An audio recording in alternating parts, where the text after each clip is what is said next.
Good day and welcome back to the Vitality Project. I'm Dr. Bob and really appreciate you joining me. Thank you.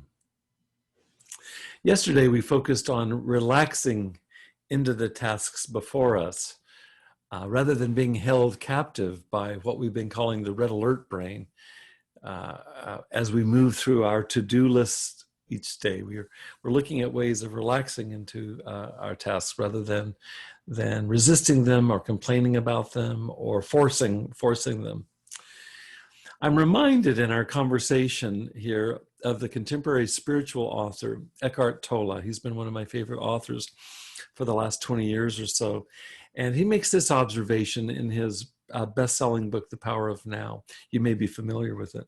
He says, if there is no joy, ease, or lightness in what you are doing, it does not necessarily mean that you need to change what you are doing. It may be sufficient to change the how. How is always more important than what. It's that last sentence that captures all of the rest of it, and I think really relates to what we've been talking about here.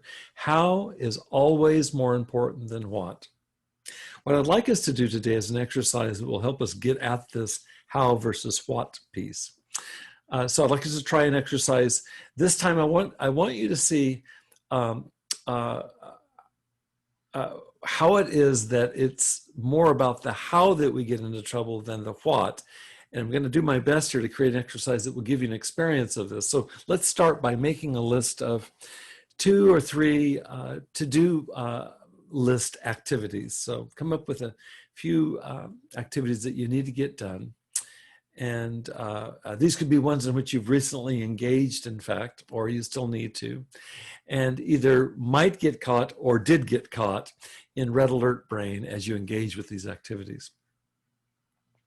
I think if it's something that you haven't yet done, you can still imagine into this, and you can verify the red alert brain component as we've been talking about it by simply listing next to each activity how you feel in your body or felt in your body around this activity as you imagine engaging with it or as you were engaged with it. So how did you feel in your body? How did you feel in your mind? For example, maybe you would write, I felt tense, anxious, even lightheaded as I sat down at my desk to do my class assignment. That'd be a way of registering how you felt in your body and mind. Next, be sure to identify any negative storyline that may be associated with this activity. For example, here would be an example of a negative storyline. I usually suck at expressing myself in writing. That would be a negative storyline.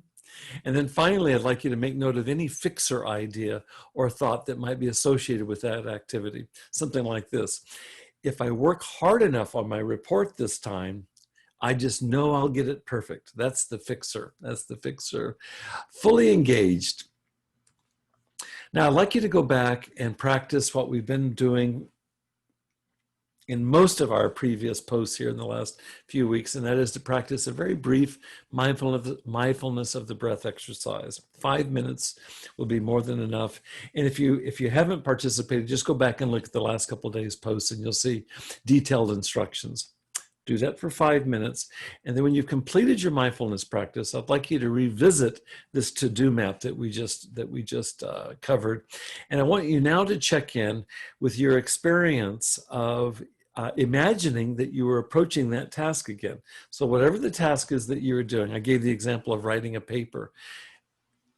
Bring yourself back to that in your mind's eye, and I would like you now to write, how do you feel now in your body and mind, having practiced 5 minutes of moving from red alert brain to resting brain? And also, do you notice any changes in your self-talk? For example, how does it go around negative storylines or fixer ideas? Do they continue to come up? Have they lost some of their intensity? Just notice, if you can, any difference. We're not looking for some miracle here, but we are looking for beginning to build discrimination between red alert brain and resting brain and what we can do to cultivate that difference. So let's just see what you find, okay? I want to thank you again for joining me. I wish you good luck with the assignment that we've given you. We'll follow up on it tomorrow. Hope that you'll come back. And between now and then, please stay safe and be well. Take care.